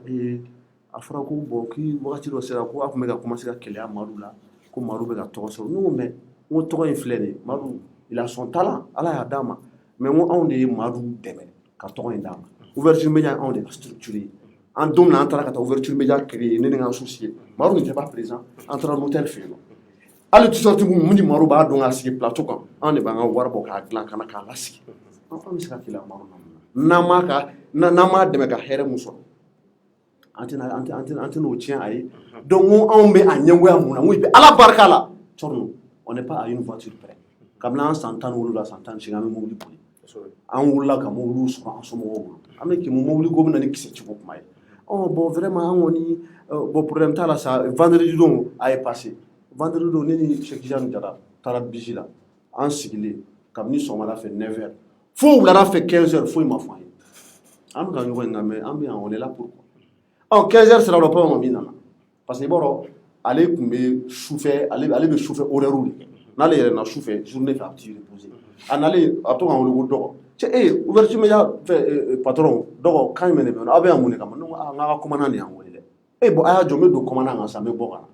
a donna commandant kan a bɔra ka na dɔrɔn ko cɛ a ye fɛɛrɛ kɛ a ka ko la sinon o bɛ fɛ ka bin aw kan dɛ vraiment Thierno nin yɔrɔ in na n ka foli bɛ papa il est en exil pour plusieurs raisons anw ka ko b'a la certes mais pour d'autres raisons aussi papa min bɔra ko aw bɛ se ka mun kɛ a y'a kɛ a ye avocat wele a y'a ka mɔgɔw alerter parce que u ko ne ka aw minɛ k'aw datugu n ko n tɛ se k'a kɛ n tɛ bin aw kan o bɛ mun de kɛ ça veut dire que souvent tu es innocent mais u bɛ se ka bin i kan vis-à-vis parce que se t'i ye parce que mɔgɔ ni fanga tɛ fila ye o i kɛra cogo o cogo quand l'état veut te détruire la u bɛ fɛn o fɛn bɔ i kama cogo min u b'a sɔrɔ k'i minɛ k'i tiɲɛ yɔrɔnin kelen tu peux rien faire donc Rasta an ka foli b'a nin yɔrɔ la moi j'ai appelé Rasta n y'a ɲɛfɔ a ɲɛna même pas 15 minutes u kɛra ka bisi d'a fɛ o wagati an tun bɛ an tɛ a bana la cɛbilen Darame Sumala Sise Ala ka hinɛ la je les ai tous alertés Mamadou Sidibe Tarata Wule n'u bɛ alerté Yeri Bokumu bisi da fara i n'a fɔ dakɔnɔ ɲɛ Rasta yɛrɛ nana ka don ka t'i sigi fo Papa Mami ka bureau kɔnɔna la ko bon ko inspecteur an b'a kɛ cogo di a b'u bila ou bien ni se mun man ɲi an k'a kɛ Papa Mami yɛrɛ yɛlɛla a donna u tagara u ni ministre ye ɲɔgɔn wele u y'a dɔn k'a fɔ ko bi bɛna kan u y'an fo Papa Mami b'a fɔ ma ko hey a ye taa ka bɔ n ka bureau kɔnɔ a bɛ fɛ ka problème de las'an ma kulonkɛ la an wulila an tagara ten bon Thierno o don fo bi maa mun ye kisɛ ci Madu la a ma minɛ ka datugu affaire ma jugé ka ban a tigi ma dɔn bon ne ni Cheikh Tidiane Diarra yɛrɛ filɛ nin ye hali sini an t'a dɔn nin ko in kɛra cogo min donc n'i ye nin ko nasuguya i ka jamana kɔnɔna la est-ce que i bɛ se ka confiance ta Thierno k'a fɔ k'i b'a da justice kan mais o don Alassane kɛra anw ma jigi ye o don Papa Mami kɛra anw ma jigi ye o don procureur dɔw bɛ yen nɔ n ɲinɛna yɔrɔ dɔ kɔ n bɛ na n b'o ɲɛfɔ ni u tun ye anw wele ka PV ta normalement lorsque procès verbal ni o kɛra procès verbal bɛ bɔ enquêteur ka yɔrɔ ka yɛlɛ sanfɛ hiérarchiquement a bɛ taa parquet la parquet tɛ dɔwɛrɛ o procureur ka yɔrɔ ye mais Thierno anw ka procès verbal tun tɛ procès verbaux tun tɛ taa procureur fɛ yen nɔ dɛ ni la commune tora ni la commune 1 parce que o y'an ka lieu de résidence an bɛ yan nɔ yɔrɔ bɛ da yɔrɔ min na u tun bɛ ka commission dɔ de sigi sen kan commission d'enquête o bɛ taa général Salif de fɛ depuis quand un ministre de la République chapeaute une commission d'enquête moi on bɛ tora don tulo bɛ na procédure judiciaire yɛrɛ kɔnɔna la depuis quand un ministre o bɛ taa bila commission d'enquête ɲɛma rapport bɛ taa d'a ma a b'a fɔ bon ok nin instruction a bɛ nin kɛ tan a bɛ nin kɛ tan n ka wagati n ko Salif de tun ko kɔngɔ minɛ k'an datugu moi je le dis aujourd'hui haut et fort n tɛ nkalon tigɛ a da la dɛ je le dis aujourd'hui haut et fort ci bɔra sanfɛ de ka jigin ka na ko k'anw minɛ ko ka bin anw kan bon o de y'a to n ko Rasta ko ne tɛ n da don a la fɔlɔ j'attends je ne peux pas commenter parce que n'i y'a commenter sisan dɔrɔn Amaï. D'accord. Donc je pense que les gens qui sont intelligents, qui sont avertis, ils comprennent ce que je veux dire. Nous, Clara, d'accord, merci beaucoup. Allah c'est du bois. Amina rabi. Je vais faire un crofo fara nyama ka kuma inga. Vraiment kuma ini yalla me abima. Kuma nous vocho nyana. Nere kun defend jama kala mala. Na mbora ko message. Bon, j'ai pas grand chose à ajouter. Je pense qu'il y a fait tellement fort à Kola. Seulement, quoi, ce que je peux retenir par rapport à tout ce qu'il a dit.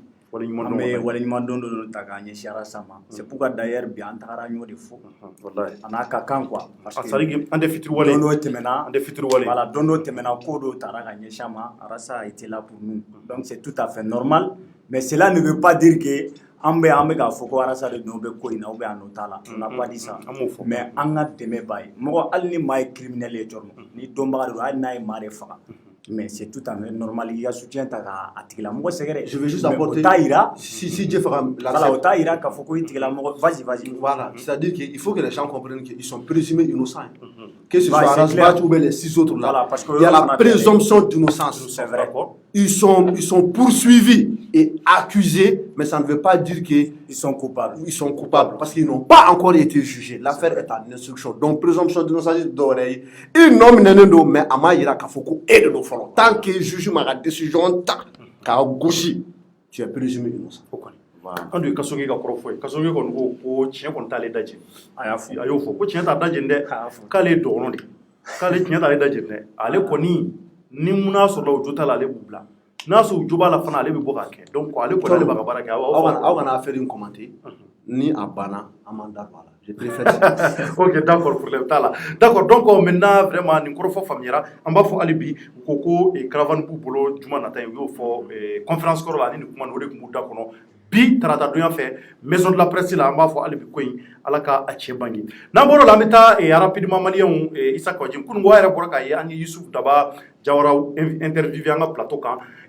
anya e ka fo bureau exécutif muni abi semase kono ambala ko kuma kan bololo ka ira ka fo ko désormais ko Issa Kawjim ti ou représenter tout en tant que coordinateur général ko ni obane bi ko na ifebe fo ka ba fo ayra de tola ata fo ou tola o yanda bali ba we fenjam fo soro ku tega nyeshi monsieur Yusuf Daba Jawara mako odi ka coordinateur kura ko par intérim donc a sababu la nyangela ni ngasega Yusuf soro ka nyinga fenjamana pour ka se ka mbo kumpana donc anya e o kele fo kana bla bila Issa Kawjim ko ma korofo fo malion ama fengo ama fo ka ira ka fo ko nu mu votu ni nyete wal ma ngoni ay ka fo korofo temeni akoko bureau exécutif de biseka décider ani ka fara imam Mamoud Diko ka ni Mamoud Diko ko ali shina ka bo coordinateur la ka le boala on anya e ko shini ko abe fenga korofo fo abena mu de fo réellement o de be bedda kono bi ni nga nyeshi ara kan bo ma ngara me nyeshi mo la yan nga nyeshi suba e bolo Issa Kawjim ka korofo biseka ke mu nyeshini ya kila tawla ko Kawjim mo gale nono de ko kale nono minay oui bon de Tchorno bon je vais pas être trop long parce que bon je préfère attendre la conférence de presse de Issa Kawjim mais allez bien baro question on fait parce que l'actualité commentaire là est demandé non ce que je retiens après ce que j'ai dit hier concernant Issa Kawjim c'est son immaturité politique il est trop immature politiquement au cours de Doré alors que makale perkal fella kale be affaire ok awo kay Dubai voyage chamanke alhamdulillah waru soro aga vitu reira abora ni karamogo de muso ka bizu da maka ko ya muso cher la Issa Kawjim aga viru sirade parce que atara Dubai ay muso ni mon soro wa mo liba nga au-delà de tout ça Tchorno il est immature politiquement parce que Issa Kawjim pense que tout se règle avec la force. Il pense que tout se règle avec la force. Allez boulot ka foko ni pour le moment posera dron ni ma boga mananchi itira solution sera. Mais tu mais e bolo a de la kulu do ira. Mais Tchorno malien e Kawjim doni muyi. Aka vocal follow le bora. Bonere tse kalilu no kosobe parce que cher là bon me corona kala me to ngana nti arab kana kosobe. Wallahi billahi illa huwa amto de fois. Ambe bon billahi Ibrahim Boubacar Keita bena donc a foko jamana intataye. Bon ay ibeka baga noyi. CNSP bagabagarani koye M5 RFP leader ulu bagabagarani koye syndicat munu fleni nu bora INTM mo awulu bagabagarano bon Kawjim be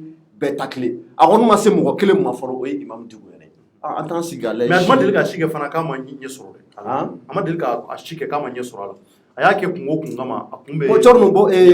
kunu an ka kumaw la Jeff ka kuma dɔ fɔ qui est hyper important ni opposé no fɛn na i t'a fɔ ko tu prends acte parce que tu prends acte bɛ se ka interpréter de deux façons je prends acte c'est-à-dire que je suis neutre n bɛ camancɛ la je ne suis ni à gauche ni à droite n ye kɔrɔfɔ mɛn n y'a mɛn je prends acte aw ye décision mun ta n y'a mɛn n sɔnna parce que voilà mais n'i sɔnnen tɛ i b'a fɔ ko non je m'oppose donc n'i y'a ye Dicko m'a fɔ ko il s'oppose là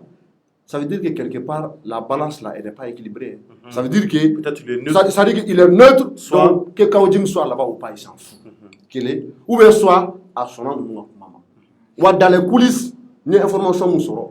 ko Kaoudjim ye bɔli mun kɛ ni Dicko denmuso a muso don dɛ n'a y'a jata n'a ye diɲɛ fan bɛɛ mais ka bɔ ni Dicko muso ye ka plutôt Dicko denmuso ye pardon ka instrumentaliser k'a yira ka kɛ i n'a fɔ trophée nasuguya dɔ ka bisu ni fɛnw dila a ma karamɔgɔ fɛ Imam Dicko ye wahabiya de dɛ donc il paraît ko ma diya Imam ye cogoya si la il paraît que ko ma diya e y'o mɛn ko ma diya ye non ko ma diya Imam ye hali dɔɔni mais a furumuso tɛ yan mais Thierno c'est ce que je te dis n ko n'a ye Kaoudjim diya a bɛ taa ni muso ye diɲɛ fan bɛɛ mais ka bɔ ni Dicko denmuso ye k'a instrumentaliser instrumentalisation kɔrɔ tɛ dɔwɛrɛ ye genre k'a kɛ i n'a fɔ trophée nasuguya dɔ ka c'est à dire que kana k'i yɛrɛ yira k'a fɔ ko aw don aw tɛ o ne ye Imam burankɛ de ye a denmuso de filɛ nin bolo n bɛ ka bisu di a ma donc mun ye n diya n b'a kɛ semence kɔnɔna la bon vraiment o acte nasuguya ninnu Dicko a ma diya ye parce que il n'a pas aimé le fait que Kaoudjim bɔra de façon orgueilleuse et hautaine kana k'i yɛrɛ yira tan il paraît que c'est la goutte d'eau qui a fait déborder le vase donc Dicko ko u tun ye processus enclenché walasa ka Kaoudjim sauter u ka taa fɛ kunu ne yɛrɛ ka kuma la n ko légitimité base u ka tɛ Kaoudjim fɛ maa minnu yɛrɛ bɛ semence kɔnɔna la u ko k'u t'a fɛ k'a ka b'u ka coordinateur la ko parce que k'a ka comportement ko ça déshonore la semence il pousse les gens à insulter l'imam Dicko a ye o ye a bɛ taa mouvement créé là et puis c'est à dire que a bɛ kuma dɔw fɔ kuma min man ka bɔ leader da et il agit de façon unilatérale o ye kelen ye bon légalement mɔgɔ minnu bɛ se ka Kaoudjim bɔ yen nɔ o ye bureau exécutif national de donc olu wulila k'u ka baara kɛ bon marge de manœuvre tɛ dɔwɛrɛ ye c'est à dire que fɛɛrɛ jumɛn de bɛ Kaoudjim bolo bi bi in na n'a bɛna se ka o fɛɛrɛ latigɛ o de ye ɲininkali ye walasa ka semence coordinateur ya segin ale yɛrɛ ma bon tiɲɛ yɛrɛ la ne kɔni ɲɛ tɛ solution na e ɲɛ t'o la o de la to depuis hier j'ai dit que Kaoudjim est mort de sa belle mort mais comme c'est quelqu'un a kɛra cogo cogo ouais bon c'est stratégie bɔ cogo la non Thierno c'est deux choses l'une je partage l'analyse d'un ami a y'a kuma fɔ bon n tɛna a tɔgɔ fɔ yɔrɔ la ale ye analyse min kɛ c'est deux choses l'une soit Kaoudjim bɛ taa retraite anticipée la i n'a fɔ Dadis tun bɛ to k'a fɔ a ka mɔgɔw ma cogo min na a b'a to salle kɔnɔna la a bɛ karisa bila a b'a fɔ ko bon toi tu t'en iras à la retraite anticipée donc Kaoudjim bɛ taa retraite politique la o bɛ k'a da bɔli politique ko la pewu ou bien soit Kaoudjim va devenir l'ennemi numéro 1 de l'imam Dicko n fana b'o kuma fɔ su in na k'o bila soit a b'a dabɔ semence ko la pewu a b'i dɛnɛn kɛrɛfɛ o kɔni o y'a ka carrière ko o y'o nɔgɔyalen ye ou bien il va devenir l'ennemi de l'imam Dicko parce que a b'a fɔ ko Dicko m'a soutenu donc u ye jɛ mun kɛ san 25 kɔnɔna la a bɛɛ bara bɛ ci donc kɛrɛ bɛ daminɛ sini. Jefaga e bolo Issa Kaoudjim bɛ sɔn k'o kɛ wa est ce que a bɛ sɔn k'a fɔ k'a b'a bala Imam Mamadou Dicko sen la ni ka se k'a lakɛlɛ nin ko in kɔfɛ Isufu ye mun fɔ e bolo a bɛ sɔn k'o kɛ. Bon, ne bolo, je pense que Atna Songoke, ka sababuya kɛ fɛn damadɔni ye. Issa Kaoudjim yɛrɛ n y'a fɔ ka da a yɛrɛ ka kɔrɔfɔw kan. A bɛ se ka bon mɔgɔ tɛ mɔgɔ dɔn mais vu le lien qui existe entre Issa Kaoudjim et Imam Dicko, n b'a dɔn maa min don a yɛrɛ kumana o kan kosɛbɛ. A ko k'ale ni Imam bɛ ɲɔgɔn dɔn. Fɛn fɛn ye san 20 ou bien kabini a bɛ Haut Conseil islamique la donc u bɛ ɲɔgɔn dɔn ale nana ka na ka Ala kamatɔn créer o kɔnɔna la. Et puis en plus de cela, Imam denmuso fana comme a yɛrɛ bɔra bɛɛ b'a dɔn k'a fɔ Kaoudjim c'est un bon communicateur. Ma communication kɔni ka maa tɛ se Kaoudjim na parce que waati min na u ko k'a bɔra yen a bɔra ni denmuso ye k'a yira n'a ye n bɔ coordinateur général la kɔni nin kɔni ye n ta ye. Donc tu vois maintenant denmuso bɛ yen je suis sûr et certain que denw fana bɛ u ni ɲɔgɔn cɛ donc hali ka dan o ma ani hali ka dan c'est-à-dire collaboration mun tɛmɛna u ni ɲɔgɔn cɛ k'a sɔrɔ hali denko yɛrɛ fanfɛla tɛ. O tɛna se ka Kaoudjim permettre k'a fɔ k'a bɛ bɔ k'a bɛ kɛ Dicko ka ennemi ye et o tɛmɛnen kɔfɛ ni Kaoudjim y'a essayé k'a fɔ k'a bɛ bɔ ka kɛ Dicko ka ennemi ye ne bolo c'est à dire que ça va pas l'arranger a tɛ Kaoudjim a t'a arranger cogo si la a t'a arrangé parce que kunu ale Kawjim de bora k'a fɔ ko Diko c'est le sage l'éclairé le très respecté l'imam Mamoud Diko donc e yɛrɛ très respecté sage e ye fɛn caman fɔ c'est à dire e ye qualification caman ta k'a da Diko la et du jour au lendemain c'est pas parce que e n'a bilala ɲɔgɔn na ou bien soit e bɔra Semasi coordinateur général la ko i bɛna fɔ k'i bɛ c'est à dire k'i bɛna kɛ a ma ko i bɛna kɛ a ma jugu ye o tɛ se ka kɛ o n'o kɛra dɔrɔn c'est que e ye mɔgɔ e ye kumakan minnu fɔ mɔgɔw ye k'u ɲɛsin imam ma kɛ ko il est sage il est très respecté il est l'éclairé e ka tila k'a bɔ tuguni k'a fɔ ko bon n'i ye nin minnu fɔ imam ma il n'est pas éclairé il n'est pas e yɛrɛ jumɛn ye o la. Ouais bon a bɛ se ka kɛ a bɛ bɔ ni sira wɛrɛ kɛ. non bon mais kununko a kun tɛ ka i bɛ ka lafasa mais a ma bila i bɛ ka. oh mais non Thierno c'est à dire i ka nin réflexion nin ɲɛna rapidement n tɛna jɛ faga kuma tigɛ a la Kawjim se contredit à longueur de journée a y'a fɔ imam ma ko sage éclairé le très respecté sini a bɛ se ka bɔ ka imam clasher i n'a fɔ a y'a fɔ Cheikh Umaru Sisoko ma ko Cheikh Umaru Sisoko kɔni ko mɔgɔ tɛ se k'a fɔ ko ye jamanaden jugu ye ko parce que k'o kɛra ancien ministre de la culture ye k'olu de ye Musa Fanga bi ko Cheikh Umaru Sisoko ye patriote de. bon a y'o fɔ o tɛ Cheikh Umaru kelen dɛ ko Muntaka Tall ko c'est un éminent juriste c'est un grand avocat Mohamed Ali Bachir ko il a été un éminent juriste c'est un grand avocat a ye atalaku kɛ ninnu bɛɛ kan k'a fɔ ko mɔgɔ ɲɛnamaw de kɔfɛ a bɔra a ye diɲɛ kuma bɛ fɔ u ma. Donc, k'a fɔ ko Kawjim tɛ se ka bɔ imam Diko kama. Je ne pense pas qu'il va le faire. Mais Kawjim se contredit. Non, c'est vrai que Kawjim se contredit. Je ne peux pas dire le contraire. Mais sauf que Ebora ka mamunu fo. Ça, ça dit que au-delà même de la politique là, lien do de be Kawjim yɛrɛ ni Diko cɛ quoi. Mais politique ni politique kɛnɛ tɛ, ça dit que au lien tɛ Kawjim ni Ebora ka mamunu tɔgɔ fo sisan. N'o ye Cheikh Umaru ye, n'o ye Muntaka Tall ye, n'o ye Sogɛli ye, u ni maa o maa leader fɛn fɛn tun bɛ yen n'u jɛra ka M5 kɛlɛ kɛ ɲɔgɔn fɛ maaw don lien min bɛ Diko ni Kawjim cɛ o lien tɛ olu ni ɲɔgɔn cɛ waati min na a tun bɛ ka ninnu tanu ta u tun bɛ politique kɛnɛ de kan parce que u tun bɛ ka kɛlɛ min kɛ politique kɛlɛ de kun don u ye kɛlɛ kɛ walasa IBK ka bɔ yen de et en ce moment c'est pourquoi je dis Kawjim c'est un bon communicateur en fait.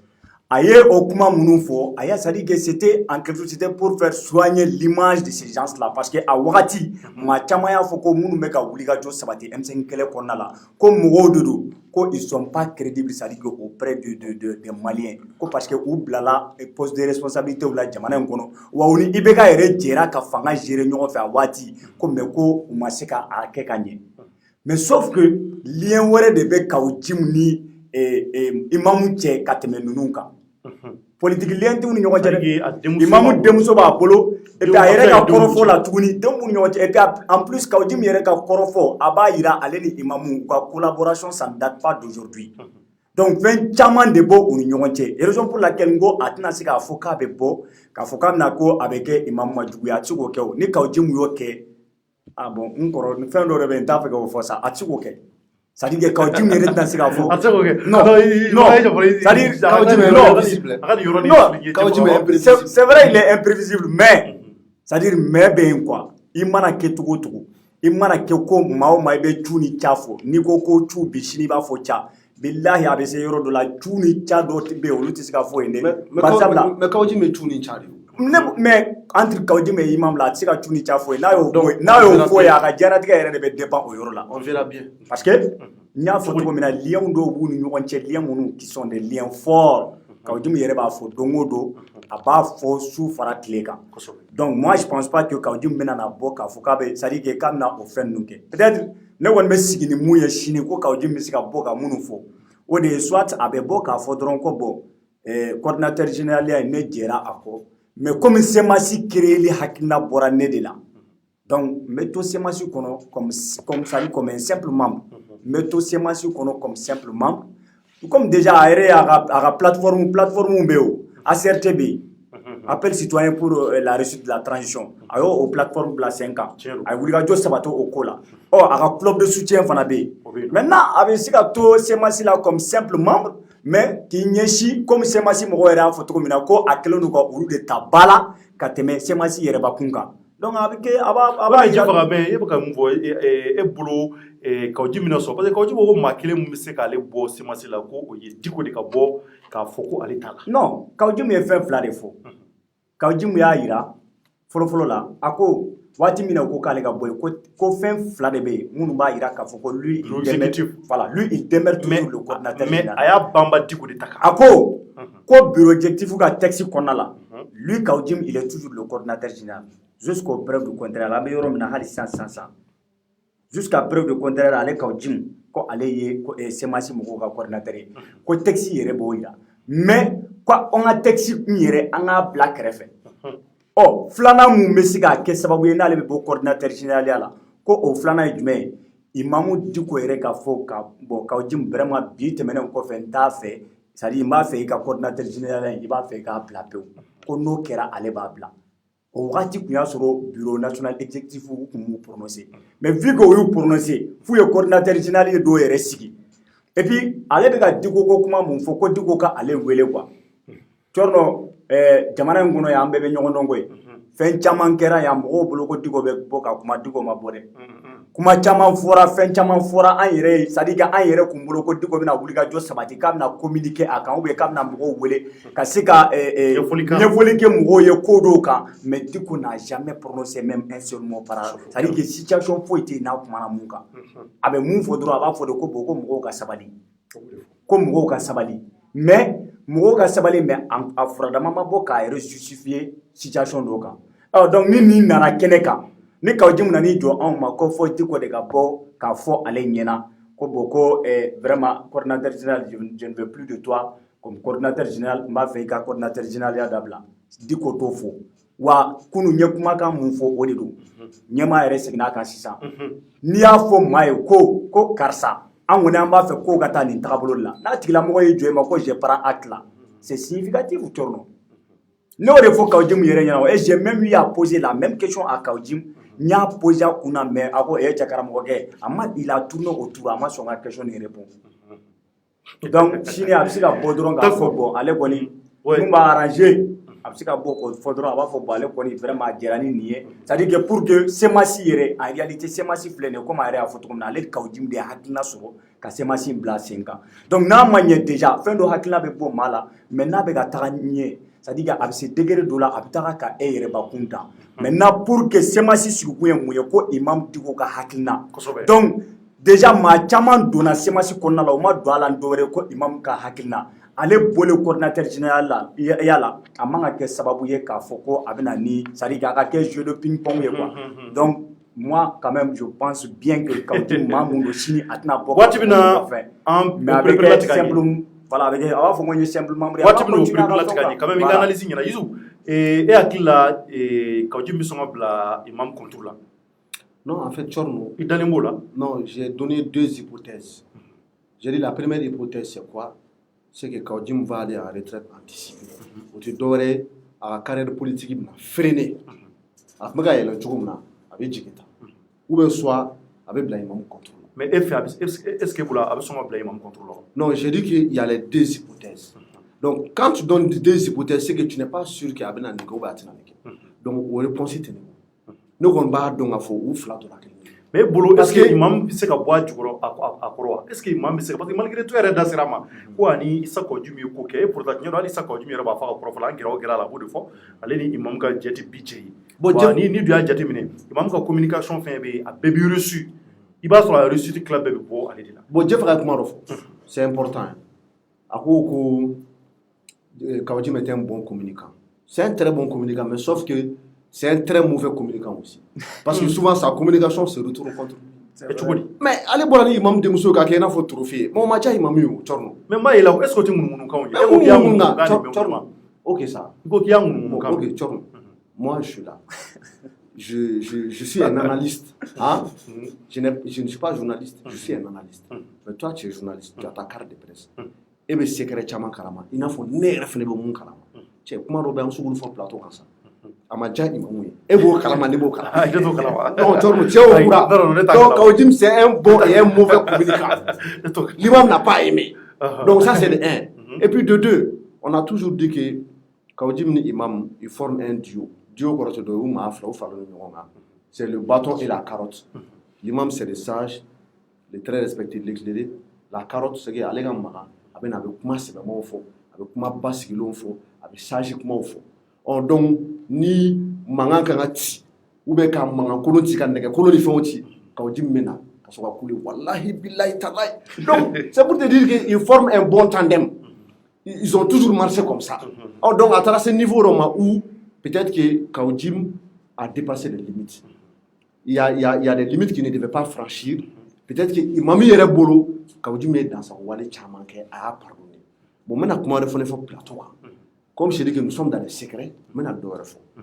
à l'époque où Kaoudim sortait avec M5 RFP responsable couché Moutakatal ni Shogel ni Moelali Bachiri ni Shog Marabout Doya matin midi soir ani Madame Si nous ni Moro Sirbe nous ou meta imam féno ou meta imam féno ou tout plein wako imam en forla au kakani kele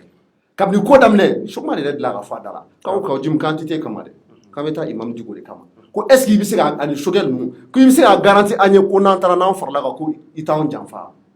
ko ako ay ko bon ko yebe résultat la de ko ka wuji mu jafa ado buka mabu to ba dum ko imam ko ne bo kalam kale kuma na ka wuji mi feka dese bon ta do no imam nga politique kuma de na bo fo M5 RFP mo go nyena ou be si a réalité akuma na ka wuji mi fe donc tu vois vraiment c'est-à-dire que il y a trop de choses en dessous que les gens ne savent pas. Oui mais nyema en d'autres termes ko do ba fo ko isa ka wuji mi to ya na bi chen mo de isa ko jim ti dogelma ke ga nyeshuma abi cin kuma da ko mun na kira abu da tinyo da surinye ga tu doya ka cin fo ga nyeshi jom ka cin fo ga nyeshi bora ga mamun do fo OK torno mena ka jim ko parce que ba fa ko fo tout le temps na kuma da kale ka bunya bi mutakata ya ka bunya bi shogel ya ko join ara bo fo tout le temps torno ni shogel ye ka jim ko ga nyumai ni mutakata ya ko ga nyumai ni shogmari ya ko ga nyumai wa afanji nyuma ni murbu siriba ya ko ga nyumai allez de bora kuta malion benyana quand faut que ce sont des technocrates que ce sont des hommes avertis qu'ils ont eu à diriger ces pays là comme mo tsaka faut que expérience tout là ku be jamana yimu na nyanya ku ba bedo donc ko bi ko ils sont du bon côté de l'histoire ou willa ka fanga jugu kele donc ko ubina farawuga wala saka mali kuratla ale ka jim de bora ko fo malien benyana oh suma ko duguma je ibe ka bine a wula ka bla contrôle là que les hommes politiques de 1991 ka je kuma jugu be fuma que le M5 est mort de sa belle mort ka fo ko nunu de jamana inti ki dado adema fangala ka ta Alpha Omar kunarila fo kana bla Ibrahim Boubacar Keïta la ka wudi mi sigi to la ka resi beke ko Alpha de jamana ci ko ATT jamana ci ko IBK jamana ci ko Shogel ti jamana ci ko mutakata nous paye ko anu paye et vous là ko paye jamana chilaude ko il faut les mettre à la retraite quand la ka fo kuma la bana ko le M5 est mort de sa belle mort donc chorno ni enana ni maka fo no ko kawji mi chien fo la de donc ça veut dire que nef te fere kawji mi bisa un koro ou ben tonton banga ke un koro ça donc ça veut dire que kawji abe chien fo mais abe ngamo fenete parce que non son abe chien fo aye chien fo don do la sini au kuma nous na o chien mun fo ayere bora ko kuma o kulu kokare donc ça veut dire qu'il dit la vérité pour certains et pour d'autres il ment donc on a ton faut dire frère yana ngo avec chouni chaf donc tu peux pas faire passer Kaoudim pour 1 euro pour moi ce n'est pas 1 euro ne de Kaoudim karla nyona kuma chama mais question posée kuna c'est un dribbleur ou to ka fo mo ma ko Maradona o ko sha ni fo ne le bolo o ko sha Maradona Messi au bed de Kaoudim parce que at mo ko ti dribbler là et puis il faut que Kaoudim fasse attention le problème avec Kaoudim c'est quoi John de maintenant son affaire Kaoudim na chinu be chiningene ka komaro ke amofe parce que il va oublier la fois ani mawma jera atala ka boy contre-pied ko la donc est-ce qu'il n'est qu'un dana ta dana bon tourno moi personnellement n'était fera Kaoudim na ko combattre parce que je n'ai pas confiance en lui. D'accord, merci. Si avec bon kama, avant Youssouf Mangara est mort de sa belle mort. D'accord, donc Mangara, merci beaucoup vraiment pour tes analyses. Donc Malien ou Erié en tant que ma, amba fo ouye Issa Kaoudim aleka krofore kumambulu kabina bo anyo de meko akanga bo ka krofofo parce anya e de do kun kemeni anya e ka fo munye semasi bureau ye ru bora ka fo ko Issa Kaoudim te ru ka coordinateur tukuni anye Khalil wele ka Khalil nyinga Khalil ya ira ka fo ko tinyero ay caman fɔ o don bɛɛ an y'a ye semasi page kan ko isa kɔjim ko olu ka coordinateur don ko ni mɔgɔ bɛ ka fɛn fɔ ko tiɲɛ tɛ o don su an y'a yɛrɛ wele 21h a bɔlen Africa Bull la an y'a sɔrɔ a ka denbaya la a bɔra ka confirmer an ye k'a fɔ ko ale ye coordinateur ye bi ale ye coordinateur sini fɛn kelen de bɛ se k'ale bɔ a la fɛn fila fo ka se fila ma ni o ye bureau exécutif ni olu ka fɔlikan bɔra ani ka se Imam Mamadou Diko ni o y'a yira k'a fɔ ko ale ka bɔ semasiya la hali su in na ko dugu tɛ jɛ k'ale to a la donc o kɔni kɔnɔna na dɔgɔkun kelen kɔfɛ an bɔra ka bureau exécutif kana fara ka kɔrɔfɔ ye olu ye mun fɔ kunun a y'a mɛn an y'u ka coordinateur kura an ye o ɲininka ni o Yusuf Daba Jawara ale ye fɛn caman fɔ anw ye walasa an bɛɛ ka faamuyali sɔrɔ a la o kɔfɛ an y'a mɛn ko Isa Kɔji bɛna bɔ tuguni an kɔni ma publication ye u ka page officielle kan nka an y'a mɛn k'a bɛna bɔ a bɛna fɛn fɔ a bɛna mun de fɔ donc analyse tun bɛ o de ka bi entre Jɛfaga Yusuf Mangara donc Jɛfaga kɔrɔfɔ laban jumɛn b'i bolo ka kuncɛ. Bon kɔrɔfɔ laban ye mun ye dɔrɔn ka an lamɛnbagaw bɛɛ lajɛlen fo ka dugawu kɛ ala ka stabilité nati an ka jamana kɔnɔna na banna quoi. Merci beaucoup Yusuf ka kɔrɔfɔ laban. N ka foli bɛ e ani Jɛfaga an ka lamɛnnikɛ jama bɛɛ. Merci beaucoup. Donc an bɛ aw yɛrɛ fo maliyɛnw ka aw bɛɛ waleɲuman dɔn aw fɛn fɛn bɛ k'a lajɛ diɲɛ fantan naani fɛ an ka foli bɛ se aw ma k'a fɔ hali bi ouverture média an bɛ yan jamanadenw de kama ko ko bɛ k'a bɛ jamana kɔnɔ a kana hésiter a y'an wele y'an bila mɛ bɛɛ kama an bɛ bɛɛ ka bila la su ni tile an b'a fɔ hali bi Mali ala k'a kɛ an sago ye merci à toutes et à tous a k'an bɛɛ waati wɛrɛ au revoir. Eine double seven, une double seven, une double seven, énergie naturelle. Seti bonbon, seti bonbon, seti bonbon, seti bonbon. Bagarungo sure ramfara, aganiga homo kulka charera. Abi fari bede bonyogo na dana hanga shap ina foko firana. Setro efficace no drone kela jo. Na me chop kono au ami ale drone de ta kanata yora jam kwa mandi be mali ka otombok tu mene ka Double 7, double tes limites. Kibaruya duma awo kibaruya duma koni baga baze wala saka ka client bɛɛ lajɛlen lafiya a y'a laɲini ka butiki kura dayɛlɛ Bamako suguba la ten Choi immeuble jige kan awo immeuble jige la kɔni a butiki dayɛlɛna décembre kalo tɛmɛnen san 2020 baga baze ni aw bɛɛ b'a dɔn ni Fuslegal feereli de a y'a yira ko ale ti o dɔrɔn feere sabula bazen bi a bolo minnu bɛ n'a fɔ Getzner, Viva AC, Golden bazen min bɛ don gala la ani bazen jɛma wa songo dama tɛmɛ diya dɔrɔn awo songo dama tɛmɛ diya kɔni aw bɛ mun kɔnɔ walasa k'u sɔrɔ nɛgɛjuru sira ye 1 pe 78 00 08 07 walima 78 78 20 40 baga bazin olu bɛ dayɛlɛ 9h ka taa bila fo 19h la. Ne bɛna baga bazin na u ka bazin ka ɲi a qualité ka ɲi. O t'a bɛɛ ye dɛ wa n'a y'aw diya a b'aw sigilen to aw ka so k'u wele sabula u bɛ livraison kɛ gratuitement fu kɔni aw bɛ mun kɔnɔ a y'aw teliya jɔn.